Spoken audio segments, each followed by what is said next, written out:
Hello everyone, welcome to Ashok academy banking and law. आप सभी का बहुत बहुत स्वागत है। ये वीडियो है जनरल अवेयरनेस का। ठीक है, किसके लिए बेनिफिट करेगा? लॉ ऑफिसर के लिए जो जनरल अवेयरनेस का पेपर है उसके लिए तो करेगा, साथ ही साथ राजभाषा अधिकारी के जो स्टूडेंट अगर इसे देख रहे हैं, ठीक है, उनके लिए भी बेनिफिट ये करेगा। ठीक है, तो ये दोनों के लिए सेम जीए का पेपर होगा। और यहाँ पर जो जीए भी हैं आपके वो special reference to banking industry हैं। ठीक है, यहाँ पर हम कवर करेंगे आज सुकन्या समृद्धि योजना, साथ ही साथ जो एसबीआई सीबीओ का पेपर हुआ था। ठीक है, एसबीआई सीबीओ का जो पेपर हुआ था, और दूसरा जो इंडियन ओवरसीज बैंक का एलबीओ का पेपर हुआ था। एलबीओ मतलब लोकल बैंक ऑफिसर और सीबीओ मतलब सर्किल बेस ऑफिसर। इनका जो पेपर, इनमें दोनों में जो बैंकिंग इकोनॉमी आती है। ठीक है, बैंकिंग इकोनॉमी आती है, तो साथ साथ वो भी कवर करेंगे। क्लास 3 है ये हमारा, पहला और दूसरा क्लास अपलोड हो गया है, उसे आप देख सकते हैं। ठीक है, चलिए शुरू करते हैं वीडियो शुरू करने से पहले चैनल को सब्सक्राइब कर लीजिएगा, वीडियो को लाइक कर दीजिएगा और शेयर भी कर दीजिएगा। तो चलिए आइए शुरू करते हैं विदाउट डिले। यहाँ पर देख लीजिए आपका जो इंडियन ओवरसीज बैंक एलबीओ और एसबीआई सीबीओ का पेपर हुआ था। एक क्वेश्चन ये आया हुआ था, केयर एज रेटिंग पूछा था। ठीक है, केयर एज रेटिंग यानी जो केयर रेटिंग्स है हमारा, ठीक है, केयर रेटिंग्स है, उसी का ये नाम अब हो गया है केयर एज रेटिंग। ठीक है, तो इसमें पहला स्टेट कौन सा था, ये आपसे क्वेश्चन पूछा था। देखिए, ये टोटल जो है वो जिन स्टूडेंट ने पेपर दिए थे उन्होंने ये पेपर अपने मेमोरी से नोट किया है। तो बस यहाँ पर इतना आपको ध्यान रखना है कि इसमें क्या पूछा गया था। जैसे फर्स्ट स्टेट ये पूछा गया था, पहला राज्य कौन सा है, बट आपको यहाँ पे एक आइडिया मिल रहा है कि इस तरह के क्वेश्चन हमारे एग्जाम में पूछे जा रहे हैं। तो यहाँ पर जितने भी ये टॉपिक जैसे केयर एज रेटिंग आपको मिल जा रही है, तो इसका जो डिटेल होगा आप उसे ज़रूर पढ़िएगा। ठीक है, जितने भी ये टॉपिक आपको मिल रहे हैं उसका डिटेल ज़रूर पढ़िएगा, जिससे हो सकता है कि इस बार फर्स्ट स्टेट पूछा है, अगली बार आपको मैच द फॉलोइंग दे दे, या सेकंड स्टेट पूछ ले, या इनमें और भी जो इंपॉर्टेंट होता है वो कुछ भी पूछा जा सकता है। तो इसीलिए टोटली फोकस इसी पर नहीं होना है, बट जब अगर आपने पढ़ा है इसे, ठीक है, रिवीजन किया है, तो उनको एक बार और इसे दोहरा लीजिएगा, रिवीजन कर लीजिएगा। तो यहाँ पर केयर एज रेटिंग में जो पहला स्टेट था वो कौन सा स्टेट था? महाराष्ट्र। ये क्वेश्चन आपका पूछा गया था।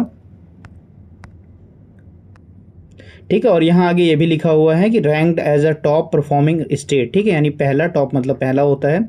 The latest care edge state ranking report 2025। ठीक है, ये पूछा गया था। बाकी चीज़ें आप पढ़ लीजिएगा। यहाँ पर आगे दिया हुआ है, according to care edge rating limited India second largest rating agency है ये। ठीक है, ये भी ध्यान रखिएगा। जैसे ये पूछा जाएगा कि केयर एज रेटिंग जो है कितने नंबर की इंडिया में है, तो ये सेकंड लार्जेस्ट है, सेकंड नंबर की रेटिंग एजेंसी है। ठीक है, ये रेट करती है। The report offer a comprehensive data driven assessment base on, ये 7 की हैं, इन्हीं के बेस पर ये जो टॉप पे महाराष्ट्र है ना, उन ऐसे राज्यों को मिलता है। यहाँ पर 7 की हैं, तो 7 की तो आप याद नहीं कर पाओगे, बट ये याद रखिएगा इसमें 7 की है, ये याद रखिएगा, ये इंपॉर्टेंट है। वैसे देख लीजिए, इकोनॉमिक है, परफॉर्मेंस है, फिजिकल मैनेजमेंट है, इंफ्रास्ट्रक्चर डेवलपमेंट है, फाइनेंशियल सेक्टर ग्रोथ है, सोशल डेवलपमेंट है, governance, quality and environmental sustainability. ठीक है, वहाँ एक और दिया हुआ जैसे फॉर स्मॉल एंड हिली स्टेट्स के रूप में कौन रैंक्ड है। ठीक है, तो फर्स्ट है गोवा, अगर इस तरह से पूछता है, ठीक है, कि फॉर स्मॉल एंड हिली स्टेट्स के रूप में फर्स्ट स्टेट कौन सा है, तो यहाँ पर गोवा है। While for a large state Maharashtra है, लार्ज स्टेट के रूप में महाराष्ट्र है। Claim the top spot Gujarat and Karnataka follow Maharashtra occupying the second and third position among large state respectively. तो पहले पे है महाराष्ट्र अगर लार्ज वाले में पूछते हैं, सेकंड पे गुजरात, थर्ड पे कर्नाटक। तो ये याद रखिएगा, और आपने अगर ये पढ़ा है, ये न्यूज़ आपने पढ़ी है, आपने रिवीजन किया है, तो वहाँ पर ये चीज़ों को ऐड ज़रूर कर लीजिएगा। ठीक है, ऐड कर लिए, क्योंकि ये पूछे गए हैं आप में।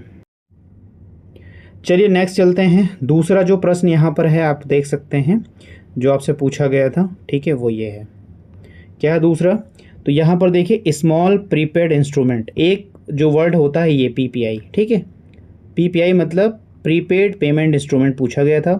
यहाँ पर क्वेश्चन जो भी इस तरह से लग रहा है कि जो मंथली लिमिट होता है, ठीक है, पीपीआई का मैक्सिमम कितना है। तो यहाँ पर देख लीजिए, जो मंथली लिमिट मैक्सिमम है वो 10,000 रुपीज़ है। ठीक है, 10,000 रुपीज़ है पीपीआई का। और अगर फाइनेंशियल ईयर में देखते हैं तो 1.2 लाख ईयरली लिमिट है। तो ये दो लिमिट आपको यहाँ पर देखने को मिल रहा है स्मॉल पीपीआई में। ठीक है, कितना मैक्सिमम मंथली लिमिट है? 10,000, और ईयरली कितना है? ठीक है, वो 1.2 लाख ईयर। चलिए अब नेक्स्ट देखते हैं क्या है। नेक्स्ट ये आपको देखने को मिलेगा, ठीक है, क्या है, ये है यूसीबी, थर्ड नंबर का जो प्रश्न है। यूसीबी का मतलब होता है अर्बन कोऑपरेटिव बैंक, ठीक है, यूसीबी का मतलब है अर्बन कोऑपरेटिव बैंक। यहाँ पर देख लीजिए लिखा है आपका, ठीक है, अर्बन कोऑपरेटिव बैंक।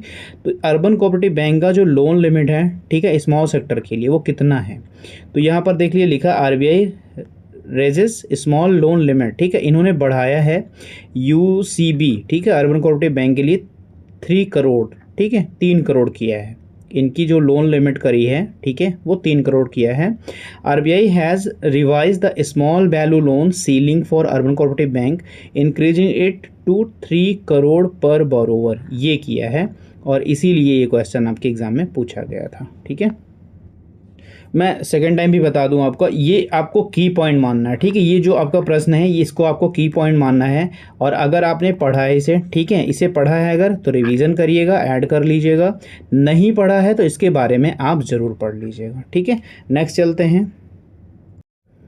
तो ये 4th नंबर पर लीड बैंक स्कीम से पूछा था। The reserve bank of India launch the lead bank scheme, ठीक है, द ऑब्जेक्टिव, इसका ऑब्जेक्टिव क्या था, was to ensure financial inclusion. अब इसका क्या क्वेश्चन था, ठीक है, ये स्टूडेंट ने नहीं भेजा, बट लीड बैंक स्कीम से कुछ क्वेश्चन पूछे गए थे, तो मैं आपको ये कहूँगा कि इसके बारे में ज़रूर आप डिटेल जो भी हो 2025 में अगर कुछ करंटली न्यूज़ हो तो वो ज़रूर आप रीड करिएगा, ठीक है। और अगर नहीं 2025 की है, पुरानी है और इनका न्यूज़ से कुछ ना कुछ कनेक्शन हुआ होगा इसलिए न्यूज़ में आए हैं, तो उनको फिर से आप लोग देख लीजिएगा, ठीक है। तो इनका ऑब्जेक्टिव क्या है पहले देख लीजिए, was to ensure financial inclusion, financial inclusion को इंश्योर करना एंड प्रोवाइड बैंकिंग सर्विसेज। तो लीड बैंक स्कीम के 2 मेन ऑब्जेक्टिव हैं, एक है इंश्योर करना है फाइनेंशियल इंक्लूजन को, फाइनेंशियल इंक्लूजन अगर किसी को पता है कमेंट करके जरूर बताइएगा, एंड प्रोवाइडेड बैंकिंग सर्विसेज, ठीक है, क्योंकि हर एक वर्ड का बैंकिंग फाइनेंशियल में हर एक वर्ड का मतलब होता है, कभी कभी आपसे ये भी पूछ लेगा फाइनेंशियल इंक्लूजन का मतलब क्या होता है, ठीक है। The scheme aim to serve all sections of society. The lead bank scheme aim to establish a lead bank in every district of India. तो ये क्या है लीड बैंक का, ठीक है, प्रत्येक डिस्ट्रिक्ट में ये करने का है क्या, क्योंकि इनका ऑब्जेक्टिव जो है फाइनेंशियल इंक्लूजन को इंश्योर करना है और बैंकिंग सर्विसेज प्रोवाइड करना है। The lead bank would coordinate with the other bank, ये किसके, अदर बैंक के द्वारा कोऑर्डिनेट होंगे, and financial institution in the area. The purpose was to ensure effective and efficient utilisation of banking facility, देख लीजिए ये भी करना है उनको। The scheme also aim to increase credit flow to priority sector, एक ये भी इनका मोटिव है। The scheme aim to promote rural development, ये भी एक इनका वो है। तो लीड बैंक स्कीम के बारे में ज़रूर आप लोग पढ़ लीजिएगा। यहाँ पर आप लोगों ने देख लिया क्या क्या करना है, इनका ऑब्जेक्टिव फाइनेंशियल इंक्लूजन और बैंकिंग सर्विस प्रोवाइड करना है, ये किसके साथ काम करेंगे, जो अदर बैंक और फाइनेंशियल इंस्टीट्यूशन उनके साथ कोऑर्डिनेट करके काम करेंगे। इनका पर्पज़ आपको दिख गया है, effective and efficient utilisation of banking facility को ये इंश्योर करना है। और स्कीम ऑल्सो एम्ड करती है increase credit flow priority sector, जो क्रेडिट है उसको इंक्रीज करेंगे और फ्लो करेंगे प्रायोरिटी सेक्टर में। तो ये सारी चीज़ें हैं। नेक्स्ट देखते हैं। तो यहाँ पर जो अगला पूछा गया है 5th नंबर पर FATCA, ठीक है, ये पूछा गया है आपसे। इसमें पूछा गया था एफ क्या स्टैंड करेगा, इसमें क्या करेगा, ये पुराना एक्ट है, ठीक है, इसका पूरा नाम है foreign account tax compliance act. तो यहाँ पे एफ स्टैंड करेगा फॉरेन। तो ऐसे देखिए क्वेश्चन आपसे पूछा जा सकता है कि जो पहले से हैं, अच्छा ये पुराने एक्ट हैं, ठीक है, ये बताइएगा ये किस ईयर में आया था, ये भी यहाँ पे लिखिएगा कमेंट में।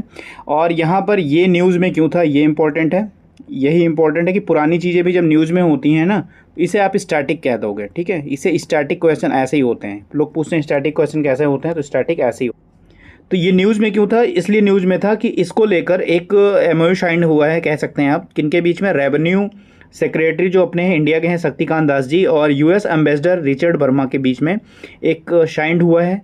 किस लिए, कि जो इनका फाइट टैक्स था, जो टैक्स को लेकर फाइट था US और इंडिया के बीच में, उसमें ये हेल्प करेगा, जो ये साइंड हुआ है उसमें हेल्प करेगा।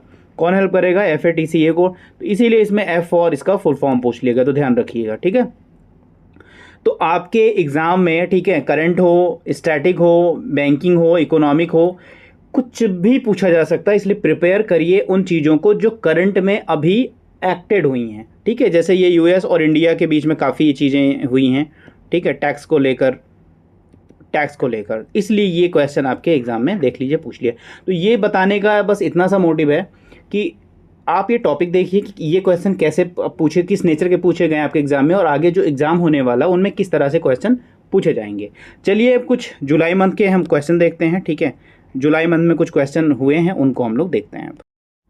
तो यहाँ से जो जुलाई मंथ के इंपॉर्टेंट क्वेश्चन है वो शुरू हो रहे हैं। पहला जो क्वेश्चन है, as per the recently release report title, एक रिपोर्ट रिलीज हुई है, कौन सी है, ध्यान से देखिएगा, chemical industry powering India's participation in global value chain. ठीक है, ये एक रिपोर्ट टाइटल जो है रिलीज हुई है, किसके द्वारा, तो यहाँ पर देखिए नीति आयोग के द्वारा। अब इस क्वेश्चन में अगर वो पूछ ले कि N4 क्या है, T4 क्या है या I4 क्या है, ठीक है, क्या स्टैंड करता है, तो अगर आपने पढ़ा है तो आप बता दोगे, क्योंकि नीति आयोग जो है, क्या नाम है पूरा, national institution for transforming India, ये नीति आयोग का पूरा नाम है। ठीक है, तो नीति का पूरा नाम है, ये आपको भी पता होना चाहिए। आगे क्वेश्चन कहता है कि डोमेस्टिक केमिकल मार्केट, जो ये टाइटल रिपोर्ट रिलीज की गई है उसके अनुसार, ठीक है, किसके द्वारा, ये भी याद रखिएगा, ये जो टाइटल रिपोर्ट है ये नीति आयोग के द्वारा रिलीज की गई है। ये क्या पूछना चाह रहे हैं, तो डोमेस्टिक केमिकल मार्केट जो अपने है वाज वैल्यूड एट 2023 में कितने वैल्यू का ये था। यहाँ पर 4 ऑप्शन दिए गए हैं, पहला, दूसरा, तीसरा, चौथा, इनमें से आपको बताना है कौन सा आंसर सही है, यानी कितने वैल्यू का था, मार्केट था इनका 2023 में। तो यहाँ पर जो राइट आंसर होगा, राइट आंसर बी होगा, $220 बिलियन, ठीक है, इनका 2023 में मार्केट था। ठीक है, डोमेस्टिक केमिकल मार्केट इनका इतने बिलियन का था। तो यहाँ पर जो सेकंड नंबर का क्वेश्चन है, रिसेंटली हाल ही में the green climate fund has approved, तो यहाँ आपको ये बताना है इन 4 ऑप्शन में से, ठीक है, कि कितना फंड अभी अप्रूव किया गया है। याद रखिएगा, ग्रीन क्लाइमेट फंड, ठीक है, अप्रूव किया गया है फॉर अ न्यू प्रोग्राम, तो एक नए प्रोग्राम के लिए ग्रीन क्लाइमेट फंड कितना अप्रूव किया गया है। Asian development bank led programme, ठीक है, लीड कौन कर रहा है, तो ये प्रोग्राम को एडीबी कर रहा है। एडीबी का पूरा नाम आप लोग याद रखिएगा, एशियन डेवलपमेंट बैंक। कमेंट में ये बताइएगा इसका हेडक्वार्टर कहाँ पर है। ठीक है, एडीबी का हेडक्वार्टर कहाँ है, एशियन डेवलपमेंट बैंक, इसका हेडक्वार्टर कहाँ है और इसके हेड कौन है। ठीक है, ये भी आप साथ ही साथ ये भी बताइए इसके हेड कौन है, दोनों कमेंट में बताइएगा। तो ये जो नया प्रोग्राम है ग्रीन क्लाइमेट फंड के लिए कितना अप्रूव किया गया है, जो एक नए प्रोग्राम के लिए जो उसको लीड कर रहा है एडीबी, ठीक है, और इसका एम क्या है, अनलॉक टू एम क्या है, large scale public and private investment in high impact and emerging clean energy sector. जो हमारा इंडिया का क्लीन एनर्जी सेक्टर है, इसमें चीज़ों को क्या करना है, बढ़ाना है। ठीक है, चाहे वो पब्लिक में हो चाहे प्राइवेट में हो। तो इसके लिए कितना पैसा अप्रूव किया गया है, इन 4 ऑप्शन में एक ऑप्शन सही है और वो ऑप्शन है बी, $200 मिलियन। ठीक है, $200 मिलियन इसके लिए अप्रूव किया गया है। चलते हैं नेक्स्ट क्वेश्चन। नेक्स्ट देखते हैं थर्ड नंबर का, recently India's first transgender led health clinic reopen. ठीक है, एक जो है इंडिया का पहला ट्रांसजेंडर हेल्थ क्लिनिक रीओपन हुआ है, कहाँ पर, हैदराबाद में, अंडर अ न्यू नेम, उसको एक न्यू नेम दिया गया है, शबरंग क्लिनिक। ठीक है, ये नाम याद रखिएगा। इसमें देखिए क्वेश्चन ऐसे है ना, आपको उल्टा भी पूछ सकता है। ठीक है, ये कहाँ पर ओपन हुआ, इस नाम से कहाँ ओपन हुआ है।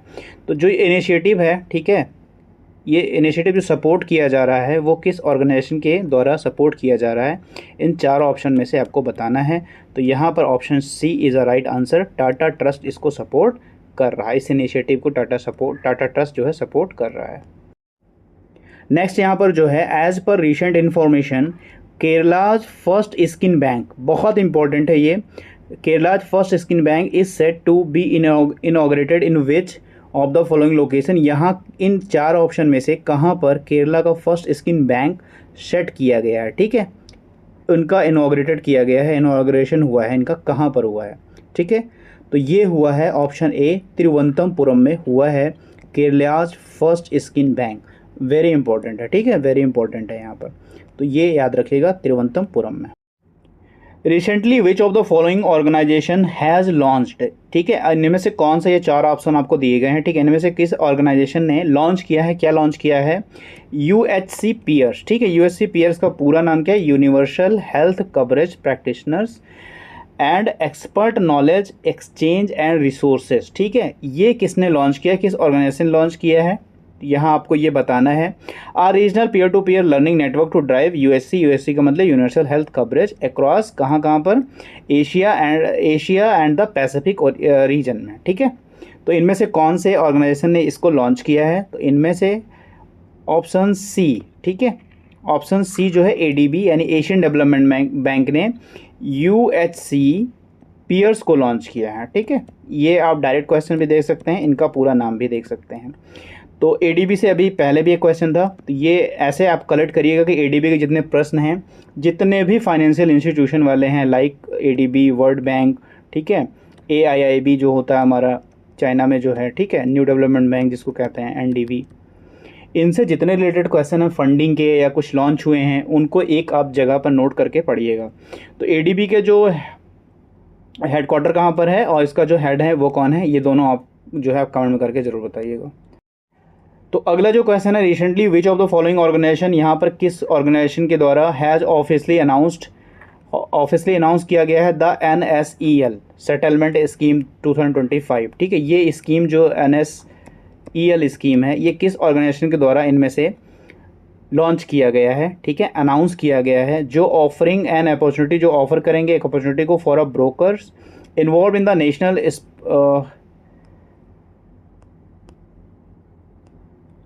Spot exchange limited matter to resolve securities law violations through a structured settlement mechanism. तो यहाँ पर किस ऑर्गेनाइजेशन के द्वारा अनाउंस किया गया है, इन चार ऑप्शन में से एक है ऑप्शन सी पे जो है security and exchange board of India, SEBI. SEBI में आपको ये भी बताना है कि सेबी का हेडक्वार्टर कहाँ पर है, ठीक है, और सेबी के हेड कौन है, ये भी आपको बताना है, ठीक है। कोशिश करिएगा जितने भी फाइनेंशियल इंस्टीट्यूशन वाले हैं उनको एक जगह कर नोट कर लीजिएगा। ये भी क्वेश्चन काफ़ी इंपॉर्टेंट है। Recently which of the following companies has launched, यहाँ पे भी क्वेश्चन इन चार में से किसने लॉन्च किया है, क्या, ग्रोक 4, ठीक है, ग्रोक 4 किस कंपनी ने लॉन्च किया है। विच कैन एनालाइज इमेज, जो इमेज को एनालाइज करेगा and even respond to the question, और क्वेश्चन का रिस्पॉन्स करेगा। तो इनमें से कौन सा है, तो वो है ऑप्शन सी XAI। ध्यान रखिएगा XAI is a right answer. ये कंपनी है जिसने लॉन्च किया है ग्रोक 4। तो ये बहुत इंपॉर्टेंट है। डिपार्टमेंट ऑफ पोस्ट है रिलीज अ कॉम्मेमोरेटिव पोस्टेज स्टैम्प। तो एक स्टैम्प जो है रिलीज़ किया गया है जो सेलिब्रेट कर रहे हैं। इन चार ऑप्शन में से कितने नंबर की बर्थ एनिवर्सरी है, किसकी बर्थ एनिवर्सरी है, श्यामा प्रसाद मुखर्जी की, ठीक है। तो यहाँ पर option C is a right answer. 125 number की बर्थ एनिवर्सरी है, इसके लिए इनका एनिवर्सरी सेलिब्रेट कर रहे हैं, उस पर एक पोस्टेज स्टैम्प को रिलीज़ किया गया। ये भी काफ़ी इंपॉर्टेंट है। Recently which of the following government, ठीक है, किस गवर्नमेंट ने हैज़ लॉन्च किया है मुख्यमंत्री सेहत योजना, ठीक है। एक क्वेश्चन पहले यही प्रिपेयर हो जाएगा कि किस गवर्नमेंट के द्वारा, इन चार ऑप्शन में से किस गवर्नमेंट के द्वारा मुख्यमंत्री सेहत योजना को लॉन्च किया गया है।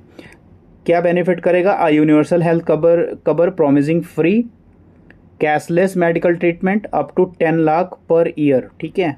कितना दिया गया है मेडिकल ट्रीटमेंट, कैशलेस वो भी है, अप टू 10 लाख नहीं 10 लाख रुपए तक for every family of the state. उस स्टेट के एवरी फैमिली को 10 लाख रुपए तक कैशलेस फ्री मेडिकल ट्रीटमेंट दिया गया है इरेस्पेक्टिव ऑफ इनकम। तो इनमें से किस गवर्नमेंट के द्वारा किया गया है, तो ये है पंजाब गवर्नमेंट, इनके द्वारा इनिशिएटिव लिया गया है, ठीक है। तो ये जुलाई के कुछ इंपॉर्टेंट क्वेश्चन हो गए आपके, ठीक है। अब हम लोग करेंगे सुकन्या समृद्धि योजना से जो इम्पोर्टेंट प्रश्न होंगे, ठीक है, जो भी इम्पोर्टेंट होंगे वो हम लोग यहाँ पर डिस्कस करेंगे।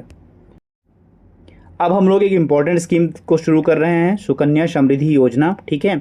जितनी भी स्कीम है वो काफ़ी इम्पोर्टेंट है, इसलिए स्कीम से जो भी क्वेश्चन आपसे बन पा रहा हो, ठीक है, जो भी आपको याद हो, नहीं याद हो से याद कर लीजिए, लिख कर याद कर लीजिए, ठीक है। स्कीम से प्रश्न आपके एग्जाम में देखने को मिलेंगे, पूछे जाएंगे, ये बिल्कुल 100% श्योर है कि आएगा, ठीक है। चलिए देखते हैं सुकन्या समृद्धि योजना।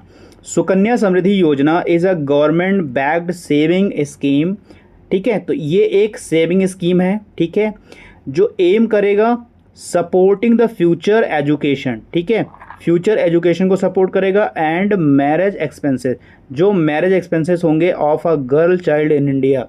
तो इंडिया में जो गर्ल चाइल्ड होंगे, ठीक है, ये स्कीम गर्ल चाइल्ड के लिए है, ये भी ध्यान रखिएगा। तो इंडिया में जो गर्ल चाइल्ड हैं उनके फ्यूचर एजुकेशन को सपोर्ट करने के लिए और जो उनके मैरिज में एक्सपेंसेस होते हैं, ठीक है, उनको सपोर्ट करने के लिए स्कीम लाई गई है।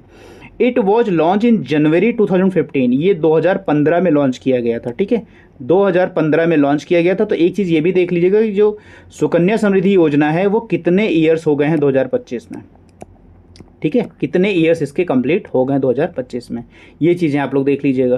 तो यहाँ पर जनवरी 2015 से ये लॉन्च हुआ है। सुकन्या समृद्धि योजना is a government saving scheme in India design for a benefit, किसके लिए बेनिफिट का डिज़ाइन किया गया है? गर्ल चाइल्ड के लिए। यहाँ मैंने भी आपको बताया है गर्ल चाइल्ड के फ्यूचर एजुकेशन के लिए और उनके मैरिज एक्सपेंसेस के लिए ये सेविंग स्कीम प्रोग्राम है, ये स्कीम है। की फीचर क्या है? Include a minimum deposit. तो यहाँ पर जो मिनिमम डिपॉजिट रखा गया है वेरी इंपॉर्टेंट है, कई बार पूछा गया है। 250 रुपीज़ मिनिमम डिपॉजिट है यहाँ पर, ठीक है। विथ अ मैक्सिमम कितना होना चाहिए? एनुअली आपका जो मैक्सिमम होना चाहिए 1.5 लाख, ठीक है। 1.5 लाख मैक्सिमम होना चाहिए डिपॉजिट आपका पूरे एनुअल में, ओके। मिनिमम कितना होना चाहिए? 250 यानी 250 रुपये आपका होना चाहिए मिनिमम, और मैक्सिमम 1.5 लाख से ज़्यादा नहीं होना चाहिए। ये दोनों काफ़ी इंपॉर्टेंट है और मैनी टाइम ये आपके एग्जाम में पूछे गए हैं। And it can be opened, ठीक है। और इसे कैसे ओपन किया सकता है? ऑथराइज बैंक के द्वारा या जो पोस्ट ऑफिसेस हमारे गवर्नमेंट के, वो इन दोनों के द्वारा आप यहाँ पर ओपन करा सकते हैं Sukanya Samriddhi Yojana. The account mature upon the girl child marriage when she turns 21। जब वो एज का 21 की होंगी तब वो मैच्योर हो जाएगा for a girl child marriage के लिए, ठीक है।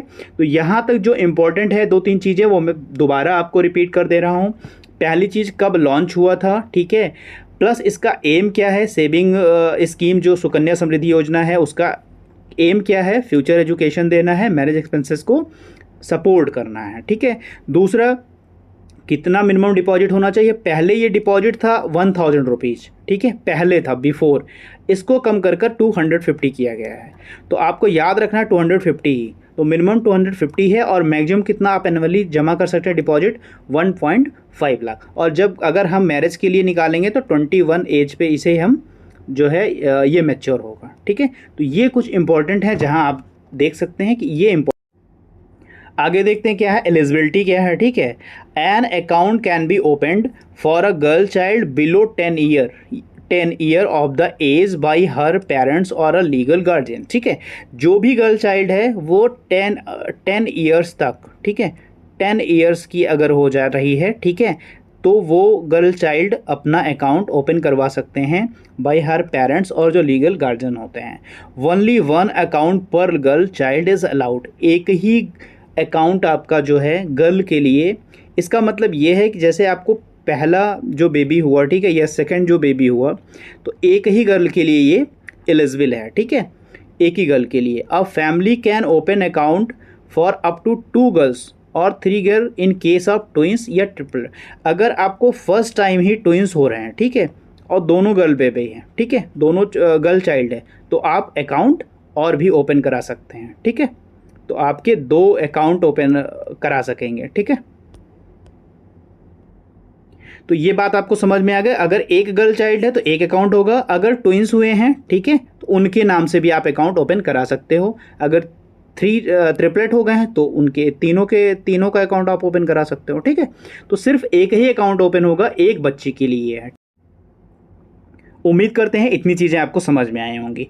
मिनिमम डिपॉजिट काफ़ी इंपॉर्टेंट है, तो अलग से मैंने यहाँ पर हाईलाइट कर दिया है। मिनिमम डिपॉजिट कितना होगा, ठीक है, 250 आप जो है मिनिमम डिपॉजिट कर सकते हैं और मैक्सिमम कितना कर सकते हैं? 1.5 लाख, ठीक है, यानी 1.5 लाख, ठीक है, इतना आप पर ईयर जो है डिपॉजिट कर सकते हैं। Deposit can be made for first 15 years from account opening, ठीक है। If the minimum deposit is not made a penalty for 50 rupees per year will be charge, ठीक है। अगर आपने जो मिनिमम डिपॉजिट नहीं किया है उसके लिए पेनाल्टी कितनी रखी गई है? 50 रुपीज़ पर ईयर एक पेनाल्टी रखी गई है, ठीक है। तो ये 2 डेटा काफ़ी इंपॉर्टेंट है, एक डेटा ये इंपॉर्टेंट है, ठीक है।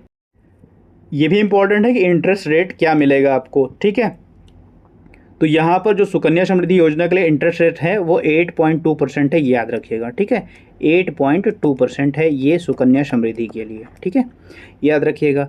मैच्योरिटी और विड्रॉ कब कर सकते हैं? द अकाउंट मैच्योर होगा आपको 21 ईयर्स में, पहले भी आपको बता दिए हैं, आफ्टर ओपनिंग और अपॉन द गर्ल मैरिज, ठीक है, ये इतने साल में मैच्योर होगा।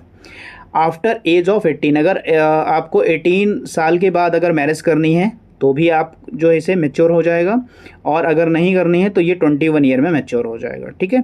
और 50% आप विड्रॉ कर सकते हैं कब, परमिटेड फॉर हायर एजुकेशन, अगर गर्ल चाइल्ड की हायर एजुकेशन को आपको देखना है आफ्टर द एज टर्न 18 और पासेस क्लास 10, ठीक है। तो 50% जो है आप उसमें से विड्रॉ कर सकते हैं। तो उम्मीद करता हूँ आपको समझ में आ रहा होगा, ठीक है। यहाँ पर और जो इन्फॉर्मेशन है, the girl child can operate her account, ठीक है। गर्ल चाइल्ड जो छोटी बच्ची रहेगी, ठीक है, वो अपना अकाउंट कब ऑपरेट कर पाएगी, her self after turning 10 years, ठीक है। 10 साल के बाद वो अपना अकाउंट जो है ऑपरेट कर सकती है। The account can be open and manage at post office, मैंने पहले बता दिया, ऑथराइज बैंक जो होंगे वहाँ पे। It can be transferred anywhere in India, और ये कहीं पे भी आप ट्रांसफ़र कर सकते हो। तो ये सारी चीज़ें बहुत कम इंपॉर्टेंट हैं, जो इंपॉर्टेंट है वो मैंने आपसे बता दी है। टैक्स बेनिफिट की बात देखते हैं, तो ये ट्रिपल टैक्स एग्जम्पशन है, यहाँ पर ये टैक्स से जो है इनको एग्जम्पशन दी गई है, छूट दी गई है। तो जो इम्पोर्टेंट थे, ठीक है, डिटेल में हमने आपको बता दिया है। कोई भी स्कीम हो उनमें से जो 5 to 6 पॉइंट ही इम्पोर्टेंट होते हैं, उनको अच्छे से एक पेज पे आप जैसे कोई स्कीम लिखिए, वहाँ पर पॉइंट 1 पॉइंट 2 करके उन्हें बस जो मेन उनके इंग्रेडिएंट हैं वो आप वहाँ पर लिख दीजिए और उन्हें लर्न कर लीजिए, बस इतना। पूरा स्कीम डिटेल में आपको पढ़ने की आवश्यकता नहीं है। जो भी पूछा जाना है, प्री का एग्ज़ाम है तो यहाँ पर बिल्कुल आपको उस तरीके से नहीं पूछा जाएगा, ठीक है। तो इतना कर लीजिए। अब हम लोग डिटेल देख लिया, अब जो भी इससे MCQ हैं इंपॉर्टेंट वो हम लोग यहाँ पर देख लेते हैं।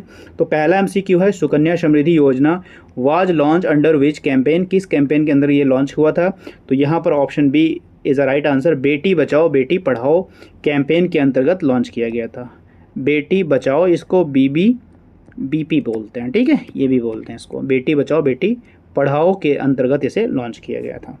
नेक्स्ट देख, सेकंड नंबर है, इन which year was Sukanya Samriddhi योजना लॉन्च, तो किस ईयर में लॉन्च हुआ, तो हमने ऊपर बताया है। तो ये 2015 में, यानी 2015 में इसे लॉन्च किया गया था, ठीक है, ये भी याद रखिएगा। नेक्स्ट देख, थर्ड नंबर का जो क्वेश्चन है, what is the maximum age पूछा गया है, ठीक है, till which a Sukanya Samriddhi account can be open, ठीक है, कितनी मैक्सिमम एज है जिससे वो जो हमारा स्कीम है, ठीक है, सुकन्या समृद्धि योजना वाला, वो ओपन हो सकता है गर्ल चाइल्ड के लिए।